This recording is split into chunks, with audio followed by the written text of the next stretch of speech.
और बड़ी खबर में बात छठी जेपीएससी मामले की। तो छठी जेपीएससी सिविल सेवा परीक्षा के परिणाम को निरस्त करने की मांग को लेकर दायर याचिका पर झारखंड हाईकोर्ट में सुनवाई हुई। केएम चौबे की याचिका पर सुनवाई के दौरान न्यायाधीश राजेश शंकर की अदालत ने इस पिटीशन को भी दूसरे कोर्ट में ट्रांसफर करने का आदेश दिया। कोर्ट ने जेपीएससी के बाकी पिटीशन के साथ इस केस की भी सुनवाई करने के लिए कहते हुए इसे मुख्य न्यायाधीश की अदालत में भेज दिया है। प्रार्थी की ओर से पक्ष रख रहे अधिवक्ता राजीव कुमार ने कहा कि मुख्य न्यायाधीश अब इस पिटीशन को जिस कोर्ट में भेजेंगे उसके बाद उसमें सुनवाई होगी। हमको तो ये लगता है कि ये लोग कोर्ट से फैसला होने देना नहीं चाहते, इसलिए इन लोग हर बार तरह तरह से किसी तरीके से मुद्दे से हट करके बात करते हैं। मुद्दा कुछ और है, लीगली आंसर करिए ना भाई। हम लोग गलत कह रहे हैं, आप कोर्ट में साबित कर दीजिए कि हम गलत कह रहे हैं, लेकिन आप उसको कोर्ट में साबित नहीं करना है। आपका सिर्फ इतना ही काम है कि लंघी मार करके किसी तरीके से गलत लोगों की बहाली को कंटिन्यू करने दिया जाए। इधर केंद्र की कृषि नीति के खिलाफ कांग्रेस ने राजभवन मार्च किया, जिसमें सरकार के कृषि मंत्री बादल पत्रलेख, स्वास्थ्य मंत्री बन्ना गुप्ता भी शामिल हुए। इतना ही नहीं, मार्च में प्रदेश प्रभारी आरपीएन सिंह भी मौजूद थे। साथ ही पार्टी के कई विधायक और सांसद भी रहे।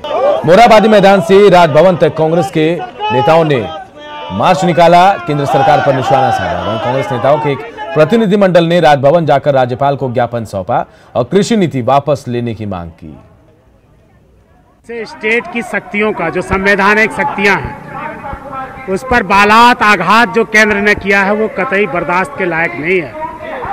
मैं मोदी जी से ये पूछना चाहूंगा कि आखिर देश में कौन सी ऐसी परिस्थिति है, कौन सी इमरजेंसी है जो आपने राज्य सरकारों को विश्वास में लिए बिना ये बिल 1, 2, 3 जो आपने पास किया है, जो एक लाइन में यहाँ के किसानों के लिए डेथ वारंट है। ये हमारे राष्ट्रपिता महात्मा गांधी की आत्मा के विरुद्ध है, हमारे किसानों की आत्मा के विरुद्ध है, हमारे अन्नदाता के विरुद्ध है, इस देश की अर्थव्यवस्था के विरुद्ध है। और ये महाजनी व्यवस्था, जमींदारी व्यवस्था को पुनः लागू करने का ये एक सोची समझी साजिश करने का काम मोदी जी कर रहे हैं। किसान की लड़ाई है, ये गांव-गांव, टोला-टोला तक ये लड़ाई चली गई। किसान कानून को काला कानून बताकर कांग्रेस देशव्यापी प्रदर्शन कर रही है। रांची में कांग्रेस के प्रदर्शन में कितने ऐसे लोग थे जिन्हें ना तो कानून का पता था और ना ही इसके परिणाम का। कोई मजदूरी के नाम पर आया था तो किसी ने नेताजी के कहने पर झंडा थाम लिया। नेताओं के साथ आए ऐसे ही कुछ लोगों से बातचीत की हमारे सहयोगी उपेंद्र कुमार ने। देखिए, हम बात करने की कोशिश करते हैं कि जो लोग आए हैं वो कितना समझते हैं किसान आंदोलन का। भैया ये बताइए, क्या नाम है आपका? हम लोग को किसान विरोधी बिल जो है, जो गलत तरह से जो पास किया है, उसको निरस्त करने के लिए हम लोग मांग करते हैं। क्या है किसान विरोधी कानून?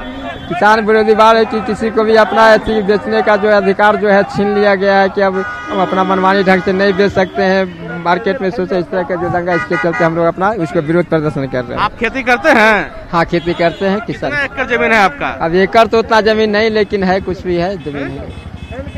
कभी बेचा है अपने अपने फसल? कौन सा फसल उपजाते हैं झारखंड में, आप रांची में?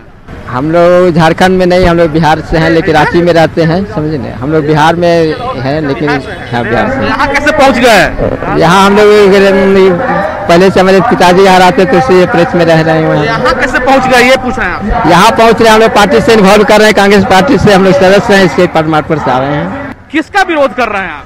हम मोदी सरकार को विरोध कर रहे हैं। क्यों?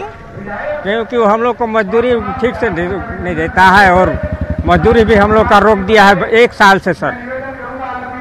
जिसे हम लोग का वेतन भी रोक दिया है। आप मजदूरी करते हैं, किसान नहीं है? हाँ, मजदूरी करते हैं।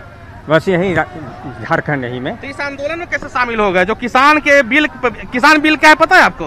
नहीं सर, हमको पता नहीं है। पता नहीं है, इसलिए खेती नहीं करते हैं, इनको नहीं पता है कि किसान बिल क्या है और किसान बिल से इनको क्या नुकसान होगा। लेकिन ये कांग्रेस के आंदोलन में जरूर है शामिल। कुछ लोग और भी हैं, उनसे पूछते हैं। भैया आप कहाँ से आए हैं? लालपुर से। लालपुर से। कितना खेत है आपका? खेत नहीं है हमारा। नहीं है। खेत नहीं है? नहीं है। तो जब खेत नहीं है तो आप ये पता है कि ये आंदोलन किस लिए है? किसान का बिल का। किसान बिल क्या है, कैसे बताइएगा किसान बिल? और इस तरह से तमाम जो नेता हैं वो कांग्रेस के किसी नेता के बुलाने पर आए हैं। हाथ में उनका आप देख सकते हैं कि कांग्रेस का झंडा है और आंदोलन है किसान के नाम पे।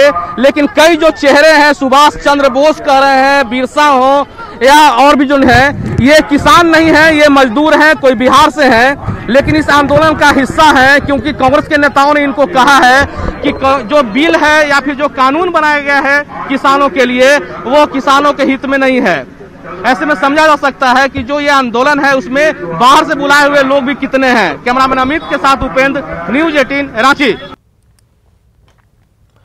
बिहार चुनाव की घोषणा हो चुकी है। जेएमएम भी दमखम के साथ मैदान में उतरने की तैयारी में है।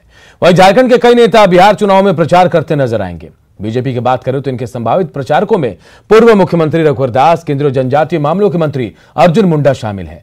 ये दोनों पहले भी बिहार चुनाव में प्रचार करते नजर आए थे। तो देखिए, हम आपको नाम भी बता रहे हैं कौन कौन लोग प्रचार कर सकते हैं। झारखंड से बीजेपी के संभावित प्रचारक है अर्जुन मुंडा, रघुवर दास जी, ये दो लोग हैं। वही अन्नपूर्णा देवी जो कोडरमा सांसद है, बीजेपी के राष्ट्रीय उपाध्यक्ष बनाई गई है, वो भी प्रचार करती नजर आएंगे। इनके अलावा सुनील सिंह चतरा सांसद हैं, ये भी प्रचार करेंगे बिहार में। और निशिकांत दुबे इनकी पकड़ है भागलपुर में, तो ये भी वहां प्रचार करते हुए नजर आएंगे। हेमंत सोरेन जेएमएम की तरफ से संभावित प्रचारक, मुख्यमंत्री झारखंड के, ये प्रचार करेंगे, स्टार प्रचारक होंगे। मिथिलेश ठाकुर पीएचडी मंत्री हैं झारखंड के, ये भी प्रचार करेंगे जेएमएम की तरफ से। विजय हांसदा इकलौते सांसद झारखंड से जेएमएम के, ये भी प्रचार करेंगे बिहार चुनाव में। झारखंड के शिक्षा मंत्री जगन्नाथ महतो की कोरोना जांच रिपोर्ट पॉजिटिव आई है। तबियत बिगड़ने पर उन्हें बोकारो स्थित पैतृक आवास से एम्बुलेंस से रांची लाया गया और यहां रिम्स के कोविड-19 वार्ड में भर्ती कराया गया। सर्दी, जुकाम, बुखार और बदन दर्द के कारण शिक्षा मंत्री को सांस लेने में कठिनाई महसूस हुई, जिसके बाद उनका कोरोना टेस्ट कराया गया।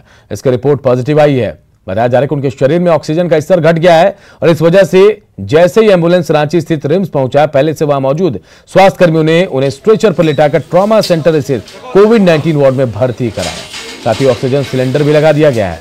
शिक्षा मंत्री के तबियत बिगड़ने पर सूचना मिलने पर स्वास्थ्य मंत्री बन्ना गुप्ता ने खुद भी फोन कर रिम्स प्रबंधन को आवश्यक तैयारी का निर्देश दिया।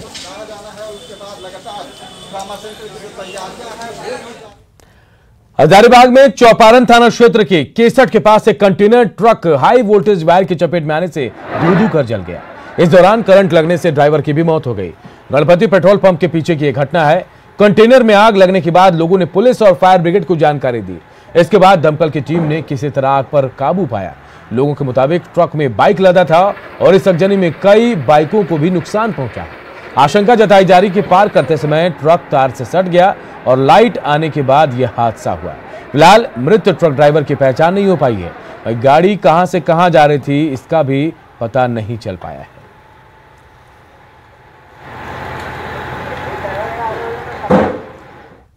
इधर साहिबगंज में गुमानी नदी उफान पर है, जिससे बहरवा प्रखंड के कई गांव में पानी घुस गया है। हालांकि पानी अब कम होने लगा, लेकिन जलजमाव से लोगों की परेशानी बढ़ गई है। अपर समाहर्ता ने बताया कि सर्वे के बाद बेघर लोगों को राहत दी जाएगी और साथ ही तात्कालिक तौर पर सभी प्रभावितों को राहत सामग्री भी दी गई है।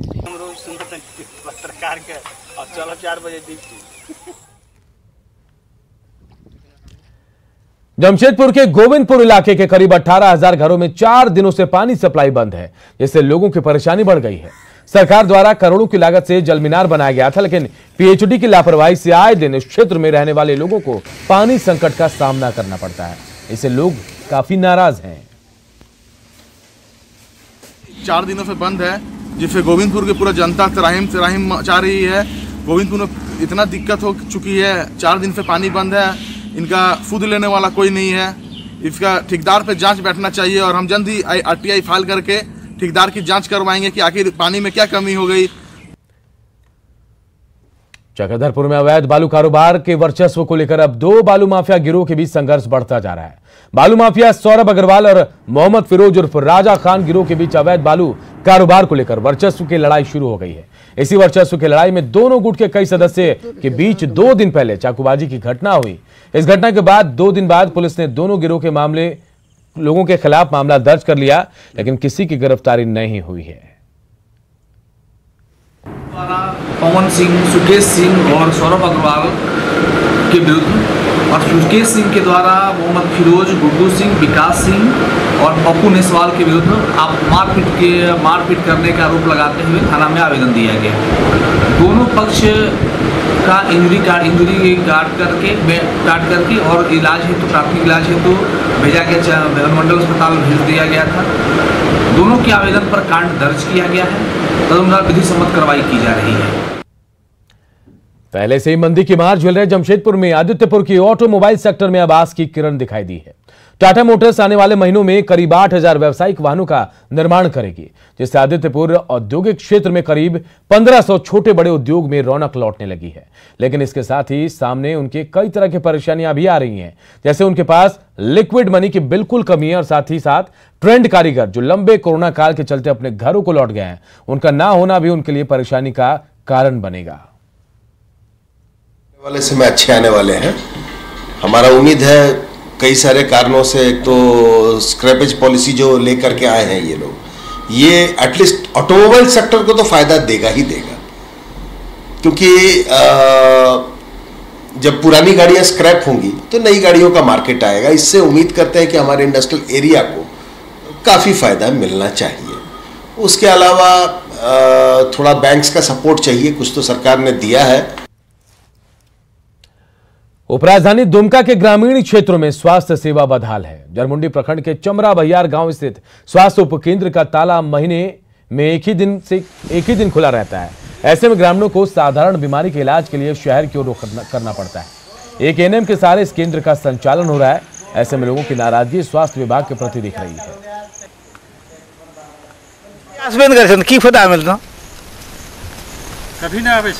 कभी आलोन में नाम एक मेर आदमी तो लोग जब बीमार है से तब तो बहुत दिक्कत हो जाता। क्या काम है यहाँ पीडी करना फिर फिर जाना। 1 बजे 9 से 1 बजे तक खोलते हैं, इसके बाद फिर जाते हैं। हम लोग का प्रोग्राम भी चलता है बीच बीच में, तो उसको भी हम लोग को संभालना पड़ता है। डिलीवरी करना, पीएमसी करना, एमसी करना, टीकाकरण कराना, ऐसा हम लोग करते हैं। ओपीडी भी करते हैं। हजारीबाग में कई सड़कें जर्जर हाल में हैं, लिहाजा लोगों को आने जाने में हर दिन परेशानियों का सामना करना पड़ रहा है। शहर के बीचों बीच से गुजरने वाली NH 100 पर कई गड्ढे हो गए हैं, जिससे आए दिन सड़क दुर्घटनाएं होती हैं। जर्जर सड़क का जायजा लिया हमारे सहयोगी राकेश कुमार ने। हजारीबाग में सड़कों का हाल कितना बुरा है, इस बात का आप सहज अंदाजा लगा सकते हैं कि यह हजारीबाग शहर का मेन रोड है, लेपो रोड है, NH 100 है और ये गड्ढों में तब्दील है। और यही वजह है कि यहाँ के स्थानीय विधायक जो है वो यहाँ पे विधानसभा में भी इस बात को लेकर धरना दिया है और सरकार से सड़क बनाने का मांग किया है। हम बताएं आपको कि यह रास्ता जो है, यह जो रोड है वो यहाँ से चतरा जाता है, चतरा को जोड़ता है और यहाँ पर हर दिन लगभग हजारों लोगों का आवागमन यहाँ पे चलता है। बावजूद जिस तरह से ये रोड गड्ढे में तब्दील है, ऐसे में लोग काफ़ी परेशान है यहाँ पे और लगातार लोग ये सड़क को बनाने की मांग कर रहे हैं। और उनका कहना है कि जिस तरह से यहाँ सड़कें का हाल बेहाल है, तो कहीं ना कहीं यहाँ सरकार की उदासीनता है। और रोड जो है तो बराबर गड्ढे में तब्दील हो जाता है, जिससे आए दिन दुर्घटना घटती रहती है और जाम फंसा रहता है। रोज गाड़ियाँ फंस जाती है, जिसको बहुत मुश्किल से निकाला जाता है, लेकिन प्रशासन कुछ देखता है लेकिन कुछ करता नहीं है। अभी भी PCR बन जा रहा है, लेकिन इन लोग देख के भी अनदेखा कर देता है। निश्चित रूप से ग्रामीण जो है और यहाँ के जो स्थानीय लोग हैं, सड़क बनाने की मांग को लेकर कभी इस रोड को जाम करते हैं तो कभी इस रोड पर धरनोपनी भी होता है, लेकिन आज तक सरकार और प्रशासन की नींद नहीं खुली है। ऐसे में जरूरत है एक बार कि ऐसे मुख्य सड़कों को बनाएं ताकि लोगों का आवागमन सुचारू रूप से सुगम हो सके। राकेश कुमार, न्यूज़ 18, हजारीबाग। मानव तस्करी का धंधा सिमडेगा में खूब फल फूल रहा है। गांव की भोली भाली बच्चियों का मानव तस्कर महानगरों में सौदा कर देते हैं और उनके मां बाप उनके तलाश में भटकते रहते हैं। ऐसे एक मामले में 2 लड़कियों को पुलिस ने रिहा कराया था, वहीं 2 तस्करों को भी गिरफ्तार किया था। एसपी ने साफ किया कि जो भी लोग पकड़े जाएंगे उन्हें हर हाल में सजा मिलेगी, ताकि मानव तस्करों को सबक मिल सके। कन्फेस नहीं किया है, लेकिन मुझे ऐसा शक लगता है कि ये जरूर इन्वॉल्व है इसमें, क्योंकि चोर शातिर होता है तो वो बताता जल्दी नहीं है। इनका कहना ऐसा नहीं था, इनका कहना था पहली बार जा रहे थे, लेकिन चूंकि दिल्ली से लिंक है, ये लड़की जो है इसका पति दिल्ली में रहता है, इसलिए मैं ज़रूर इसके तह में जाऊंगा, अनुसंधान में ये बिंदु आएगा और अगर किसी का उसमें स्रोत मिला तो उसको भी सलाखों के पीछे डालेंगे। जमशेदपुर में कोरोना के खिलाफ जागरूकता फैलाने के मकसद से रोड मेल्टर्स बुलेट राइडिंग क्लब की ओर से बाइक रैली निकाली गई। इसमें बेटियों को पढ़ाने के साथ ही पेड़ लगाने और रोड सेफ्टी पर लोगों को जागरूक किया गया। इस विंटेज रैली में 1938 से लेकर 2020 तक की बाइक शामिल रही। इस दौरान कोरोना से बचाव का संदेश देते हुए पर्यावरण संरक्षण और पानी बचाने का भी संदेश दिया गया। यह अभियान देश के साथ ही विदेश में भी चलता रहा है और मेंस मेंटल हेल्थ के साथ प्रोस्टेट कैंसर पर जारी रिसर्च के लिए धन जुटाना इस अभियान का मकसद है।